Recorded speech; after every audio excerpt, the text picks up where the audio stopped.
তেওঁলোকে নিজে জৈৱিক সাৰ ব্যৱহাৰ কৰি প্ৰমাণ পায়। আমাৰ খেতিত ৰাসায়নিক সাৰ ব্যৱহাৰ কৰাৰ বাবে বহুতো সমস্যা হৈ আছে। সেইবাবে আমি বিল্লাধনা প্ৰজেক্টৰ বাবে এই সমস্যাটো লৈছোঁ। সঠিকভাৱে খেতি কৰিলে মাটি বহনক্ষম হ'ব। মোৰ নাম শ্ৰী শিক্ষামণি বৰুৱা। মই জাহাজ চেৰাবাৰী মধ্য ইংৰাজী বিদ্যালয়ৰ 6ষ্ঠ শ্ৰেণীত পঢ়োঁ। মোৰ নাম শ্ৰী মণিকা ডেকা। মই জাহাজ চেৰাবাৰী মধ্য ইংৰাজী বিদ্যালয়ৰ 8ম শ্ৰেণীত পঢ়োঁ। মোৰ নাম শ্ৰী পম্পী ডেকা। মই জাহাজ চেৰাবাৰী মধ্য ইংৰাজী বিদ্যালয়ৰ 7ম শ্ৰেণীৰ ছাত্ৰী। মোৰ নাম শ্ৰী বিষ্ণু ডেকা। মই জাহাজ চেৰাবাৰী মধ্য ইংৰাজী 7ম শ্ৰেণীৰ ছাত্ৰী।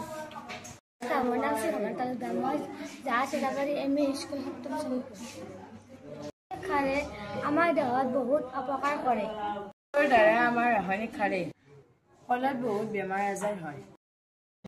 খেতি কেনেকৈ প্ৰাকৃতিকভাৱে কৰিব পাৰি তাৰ চিন্তা চৰ্চা কৰিলোঁ। আমি সাৰৰ পৰিৱৰ্তে সাৰ ঘৰতে প্ৰস্তুত কৰি ল'ব পাৰোঁ। ৰাসায়নিক সাৰত আমি বহুতো ঘৰতে পোৱা বস্তুৰে তৈয়াৰ কৰিব পাৰোঁ। সাৰ আমি ঘৰতে তৈয়াৰ কৰি ল'ব পাৰোঁ। ঘৰতে পচন সাৰ তৈয়াৰ কৰি ল'ব পাৰোঁ।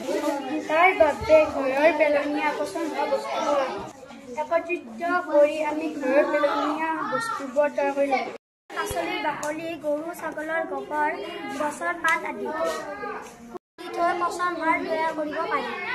উপৰিও আমি কেঁচু সাৰো তৈয়াৰ কৰি ল'ব পাৰোঁ। কিন্তু এই প্ৰক্ৰিয়াটোত অলপ সময় লাগে। সামগ্ৰীখিনি ভালদৰে পচন হোৱাৰ পাছত খেতিত ব্যৱহাৰৰ উপযোগী হয়। ঘৰত কৰা বস্তুও খেতি ব্যৱহাৰ কৰিব পাৰি। আমি গাঁৱৰ মানুহক দেখুৱাইছিলোঁ। গাঁৱৰ মানুহে সন্মতি দিছিল। আমি কম খেতি ব্যৱহাৰ কৰিবলৈ দিছিলোঁ। গাঁৱৰ মানুহে জৈৱিক সাৰ ব্যৱহাৰ কৰি তেওঁলোকে সুফল পালে। বুজি পালে যে এই সজাগতাটো আনিব পাৰে। আমি বহুত সুখী হৈছোঁ।